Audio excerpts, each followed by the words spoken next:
Cadena SER. Programación especial. Lourdes Lancho. A worn-out man with a tired soul, chasing the ghosts from long ago.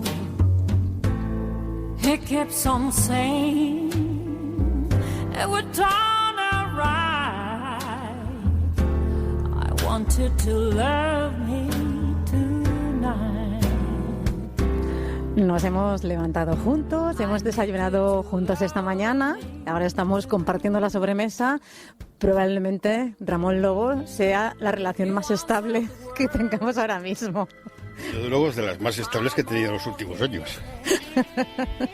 Estamos compartiendo con todos nuestros oyentes estos días tan extraños, ¿no? Estos días que jamás pensábamos que podríamos estar protagonizando y que forman parte, como nos explicaban ahora Pepa y José, de una serie, de una distopía, pero lo estamos viviendo y estamos respondiendo y estamos compartiendo estos momentos íntimos y lo estamos haciendo a través de la cadena SER.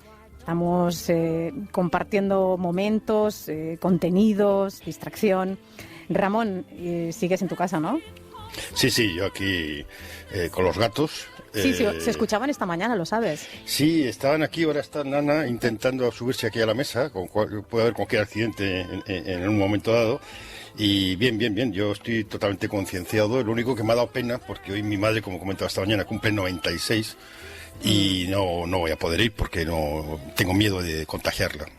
Sabes que yo creo que estamos todos pensando en cuando todo esto pase, que lo hayamos superado y además satisfechos por haber sido algo que hemos hecho colectivamente, que hemos hecho entre todos. Lo vamos a celebrar muchísimo y ese abrazo que le vas a dar tú a tu madre, ese abrazo que le vamos a dar a todas las madres cuando pase este momento va a ser épico, va a ser para recordar, de esas cosas para recordar. Bueno, que te estaba diciendo que son situaciones muy extrañas y estamos viendo comportamientos además muy dispares, ¿no? Porque hoy se celebran elecciones municipales en Francia y no las han cancelado. Con todo lo que estamos viviendo, con toda la experiencia acumulada de Italia ahora en España, y no han cancelado. Casi 48 millones de franceses convocados a unas elecciones municipales, 5 puntos por debajo la participación a mediodía. Y mira, nos está escuchando Mathieu de Talla. ¿Qué tal, Mathieu? Buenas tardes. Hola, buenas tardes. ¿Cómo van las votaciones en Francia? Yo decía que a mediodía los últimos datos oficiales eran 5 puntos por debajo de la participación. Sí, participan menos, como dices, pero tampoco es una participación ridícula, ¿no? Yo he visto otra semana que los franceses se tomaban las cosas con muchísima tranquilidad, lo cual a mí me preocupaba bastante. Y poco a poco la inquietud ha ido subiendo, ¿no? Y yo llamaba a mi familia, por ejemplo, a mis padres, que tienen 70 y pico años, pues les decía, no vayáis a votar, nunca os he dicho eso, pero creo que esta vez no es razonable, sobre todo porque lo vemos en España, lo vemos en Italia. Tenéis en Francia la posibilidad de anticiparos un poco y las medidas que está tomando España las vais a tomar dentro de 2 días. Bueno, eso que decíamos, pues bueno, mis padres sí que me han hecho caso y me han dicho, bueno, la primera vuelta, que es hoy, vale, no vamos a ir y ya veremos si dentro de 3 días, como nos dices, nos dicen que ha sido una tontería mantener las elecciones, ¿no? Y ya veremos si votamos a la segunda. Les he convencido, pero no voy a llamar a todas las familias, ¿no? Entonces, sí que he visto que desde el viernes por la noche, que el primer ministro salió a decir que mantenían las elecciones, pero que ponían ciertas medidas de cierre de comercios, más o menos los comercios que cierran en España, cierran también en Francia, pero que mantenían las elecciones. Entonces, ahí la gente sí que empezó a decir, ahí hay algo que no cuadra, ¿no? O sea, claro. No es muy coherente. Y sí, entonces el debate ha cambiado un poco. Antes yo, pues no sé, había gente en los medios que decían, bueno, pues en Francia lo hacemos de forma distinta a Italia y no nos va tan mal y en Italia les va fatal. O sea, rechazando aprender de otros países que tienen algunos días de antelación. Y ahora sí que la mitad, a lo mejor, de los políticos están diciendo, pues habría que cancelarlas, pero ya es tarde. Ramón, la pregunta es por qué nos han cancelado, ¿no? Yo creo que es una insensatez, porque aquí hay un sector que insiste mucho en los errores del 8 de marzo, que si no se debió celebrar la manifestación feminista, pero claro, se olvidan de los partidos de fútbol que hubo, del meeting de Vox, etcétera. Pero es que el martes hubo un partido en Liverpool con público. Creo que todos hemos ido aprendiendo, como decía Tayac, vamos un poco con retraso, porque empezó Francia primero, empezó Italia primero, nosotros, y Francia es el tercer país con más crecimiento del coronavirus, con lo cual, no sé, pero bueno, ellos sabrán lo que hacen. Bueno, no sé si saben lo que hacen. Lo único que hay, es verdad que hay medidas, o sea, no es como... Algunos dicen, bueno, he ido a votar y he pasado menos miedo que comprando el pan después en la panadería. Bueno, hay que tener cuidado con eso porque depende de qué colegios electorales. Yo he mirado un poco en Twitter, pues había gente que decía eso. Es verdad que hay gel en las puertas y que se supone que... En Francia tenemos que firmar cuando votamos después en una lista para decir que se ha votado y que no se pueda volver a votar con el mismo DNI, ¿no? Ahí...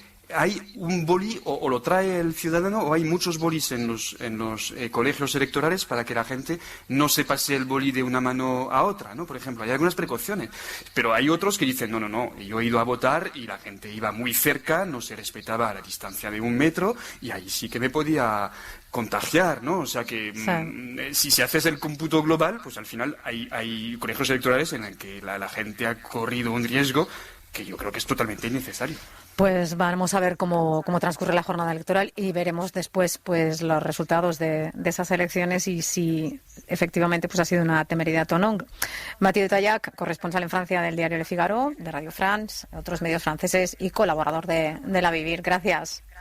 Gracias a ti, Lourdes. Hasta luego. Un beso. Ramón, y luego está el tema inglés, comentar, aunque sea por encima, esa táctica que ha adoptado Boris Johnson, que han adoptado los británicos, y ahora viniendo hacia la radio con todas las precauciones, venía a mi lugar de trabajo, por tanto transitaba y está cerca, y les he comentado a unos turistas ingleses, y les he dicho que tuvieran cuidado, que no fueran por la calle y que estábamos en un estado de alarma. Y bueno, me han dado las gracias, pero no me han hecho mucho caso. Es raro porque es evidente que es muy difícil acertar y hacerlo bien porque nadie lo ha hecho bien, ni siquiera los chinos, que tardaron mucho en arrancar. De hecho, el médico que denuncia a finales de diciembre que había un brote de coronavirus, que ellos han tenido 3 tipos de coronavirus, le mandaron a la policía en vez de hacerle caso. Los ingleses han adoptado una táctica que es bastante polémica, que es, dejar que se contaminen, los que tengan que morir morirán y los demás quedarán inmunizados. Pero el problema no es ya ese, si el problema es que se sature la sanidad pública británica, que también era una gran sanidad y que desde la época de Thatcher ha sufrido recortes y todo tipo de asalto.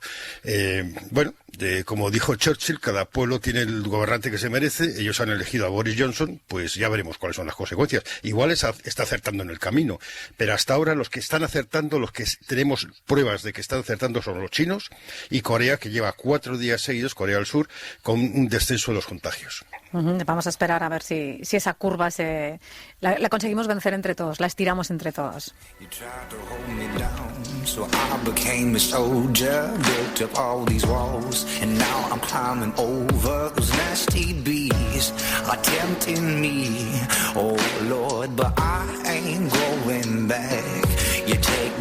Nos lo han contado los compañeros en el boletín informativo. Los militares, las unidades médicas de la Unidad Militar de Emergencia van a empezar a hacer reconocimientos médicos en algunas ciudades donde el coronavirus está afectando especialmente. Y quién nos iba, lo que decía también, ¿no? Al principio, Ramón, me reitero, pero quién nos iba a decir que tendríamos que vivir una situación de despliegue de emergencia como tantas que hemos comentado, hablado, o tantas que habrás seguido tú. Ya sé que en países a lo mejor en conflicto, países donde lo vemos con una cierta lejanía, pero cuando pasa en un país, una sociedad avanzada occidental como la nuestra, pues nos choca. Yo me preguntaba, ¿y todo esto cómo se va a implementar? ¿Cómo se va a hacer, no? Pues aprendiendo cada día de las ventajas de los errores. Yo efectivamente he ido a muchas guerras, pero siempre he ido como un turista. Yo he llegado ahí, he estado como mucho 1 mes, 6 semanas y me he ido. No he vivido en un país en guerra constantemente, con una carestía constante. He sido un cruzador de puentes. Yo vivo aquí, en este mundo. Y como decíamos también esta mañana, nos toca con agua caliente, nos toca con la nevera llena, la posibilidad de llenarla, nos toca con Netflix, con HBO, con lo que sea que tengas en la tele. Nos pilla en una situación inmejorable, pero no a todos. Hay gente que dormía en la calle, que no sé qué está siendo de ella, los migrantes que están hacinados en Grecia, qué va a ser de ellos. Hay gente que tiene problemas. En España hay una pobreza galopante. Bueno, no sé, no todos estamos en un estado de privilegio. Entonces, yo creo que como sociedad podemos mejorar. El aplauso que va a repetirse hoy a las 8 de la tarde, creo que no solo es aplaudir a las personas que están en primera línea de defensa contra el virus, sino es una forma de hacer sociedad, de hacer comunidad, saber que hay cosas, esta es una de ellas y habrá otras muchas después que tenemos que hacer juntos. El aplauso, la convocatoria es a las 8, ¿has dicho, o a las 10, como ayer? A las 8, se ha adelantado a las 8 porque vale. había gente que decía para que participen los niños también. Pues fantástico. Bueno, pues siempre que hablamos del despliegue humanitario, el despliegue en una situación de emergencia, siempre recurrimos a los mayores expertos que hay en este tema, Médicos Sin Fronteras, y saludamos a Manuel López Iglesias. Buenas tardes. Buenas tardes. Eres coordinador general de MSF para Siria. Nos estás hablando desde Amán, en Jordania. Yo no sé, nunca me pensé que te llamaría para hablar de España, pero ¿cómo te imaginas un escenario de una emergencia sanitaria en un país como España? Bueno, lo que tengo que decir, lo primero es que Médicos Sin Fronteras trabaja en sitios donde las instituciones, el gobierno, los recursos locales no son capaces de dar abasto, ¿no? Para cortar la causa de mortalidad o de morbilidad que está afectando a la población de manera alarmante, ¿no? Entonces, en el caso de un país como España, que tiene todos los recursos, si comparamos con otros donde trabajamos, pues es difícil imaginarlo, ¿no? Lo que sí parece es que, bueno, en España por fin están tomando medidas serias y drásticas para cortar, ¿no? Para cortar la epidemia, que es lo primero que hay que hacer cuando hay una epidemia. Lo primero que hay que hacer es esto, es buscar la manera de primero tratar a los pacientes, segundo cortar la transmisión lo antes posible, mitigar por lo tanto con el tratamiento y luego prevenir, ¿no? Prevenir para que no haya un aumento de la epidemia, normalmente a base de vacunar o de tomar medidas de saneamiento. En este caso simplemente y sobre todo pues cortar la transmisión. Que bueno, en este caso significa aislarse socialmente, significa pero también tratar a los pacientes, tener zonas de aislamiento en los hospitales, etcétera, ¿no? Entonces, bueno, para mí es también una sorpresa. Esto no es fácil de digerir, ni siquiera cuando se tiene experiencia en otros países. Hoy domingo se cumple 9 años del inicio. ¿Perdón? Estamos hablando de una pandemia, ¿no? Estamos hablando de una pandemia mundial, según Naciones Unidas, ¿no? Es mucho decir. Y a lo mejor el problema será, Manuel, también nosotros más que peor o mejor nos estamos defendiendo y saldremos adelante en breve seguramente, pero lo peor es cuando llegue a zonas, y es lo que se temía la OMS desde un principio, que esta pandemia llegue a países donde el sistema sanitario, las instituciones, como tú muy bien apuntabas ahora, no tengan la fortaleza que tienen en nuestros países, ¿no? Eso sí que será un auténtico drama. Bueno, efectivamente, lo que va a pasar es que muchos de esos países ni siquiera van a tener la posibilidad de diagnosticar correctamente, ¿no? Y de saber cuál es el nivel de difusión de la epidemia, ¿no? Que es lo que está pasando, por ejemplo, ahora en Siria. En Siria, en el noroeste de Siria, en el nordeste de Siria, que es la zona que no controla el gobierno, ¿no? Precisamente hoy se cumplen 9 años del inicio de la guerra civil en Siria y en la provincia de Idlib, es el último reducto rebelde. Hay todavía millones de desplazados que están hacinados en condiciones, bueno, inhumanas, ¿no? Huyendo de los bombardeos. ¿Cuál es la situación y los riesgos de esos desplazados? Porque todo se multiplica, me imagino que por 10, por 100. Sí. Bueno, lo primero que tengo que decir es que ahora hay un alto el fuego, que imagino que Ramón, a quien conozco de hace años, estará siguiendo, ¿no? La evolución del país. ¿Qué tal, Ramón? ¿Qué tal? ¿Cómo estás? Bien. En Amán otra vez. Bueno, estaba diciendo, ¿no? En los últimos 3 meses antes del alto el fuego ha habido un una intensificación del conflicto que ha llevado al desplazamiento de casi 1 millón de personas. Casi 1 millón de personas, estamos hablando de aproximadamente 200.000 familias. 200.000 familias de civiles con sus niños, bebés, ancianos, enfermos, crónicos, discapacitados, etcétera, etcétera, ¿no? Familias normales, familias de civiles. Esas familias han tenido que dejar su casa. La mayor parte de ellos no dejaban su casa por primera vez. Muchos de ellos ni siquiera estaban ya en una casa, ¿no? El otro día terminábamos una encuesta en la zona de Assas. La mayor parte de los desplazados de esa zona están ya en su 5º desplazamiento. Es decir, hay familias que llevan más de 10 o 20 desplazamientos y otras que llevan unos pocos menos, ¿no? Pero en general vienen ya huyendo de focos de guerra y de focos de intensificación de la violencia desde hace muchos años, ¿no? Desde hace 9 años, como decía Lourdes. Entonces, esas 200.000 familias ahora mismo se hacinan en campos, algunos de ellos oficiales, que llamamos nosotros, son los atendidos de manera más efectiva, más eficaz por los mecanismos de ayuda internacional humanitaria, como los que coordina Naciones Unidas, y luego o organizaciones como Médicos Sin Fronteras, y luego otros campos que son espontáneos, que aparecen de repente, pues porque la gente ya no tiene sitio en los campos oficiales o porque no tiene sitios, como hay muchas familias que se han metido pues en una habitación, toda la familia juntos, en una habitación alquilada en casa de otra familia, etcétera, ¿no? Entonces, el peligro de esta situación, obviamente, viene dado por el hacinamiento, por la precariedad del hábitat, ¿no? Si estás durmiendo en tienda de campaña en una zona donde hace mucho frío, estas semanas de atrás, estos meses de atrás, ha estado las temperaturas del noroeste de Siria por debajo de 0 grados, nevando, en sitios donde no hay agua, donde el saneamiento no existe, donde es difícil acceder a los centros de salud y a los hospitales. Bueno, pues entonces como consecuencia de todas estas características, de estos elementos, pues se producen vulnerabilidades importantes. Por ejemplo, pues lo que decíamos, ¿no? La posibilidad de epidemias, ¿no? Hasta ahora mismo no hay epidemias graves, críticas que lamentar en el caso del noroeste de Siria. Por lo menos eso nos dicen los mecanismos de vigilancia epidemiológica, ¿no? Y de alerta rápida, pero sí que hay muchas más enfermedades transmisibles, muchos más casos de enfermedades transmisibles como consecuencia del hacinamiento y la falta de saneamiento, ¿no? Enfermedades de tracto respiratorio por culpa del frío, pero también diarreas por culpa de la mala calidad del agua y, por supuesto, enfermedades dermatológicas también como consecuencia de la falta de higiene y el hacinamiento, ¿no? Como sarna, por ejemplo, que es una enfermedad muy típica de los campos de refugiados o de desplazados. Incorporo precisamente en la conversación al periodista Javier Espinosa, que es también un corresponsal de guerra, uno de los más destacados. Javier, buenas tardes. Hola, ¿qué tal? Muy buenas tardes. Acabas de llegar tú precisamente, ¿no?, de los campos de refugiados en Grecia, ¿no? Cuéntanos que es la última hora.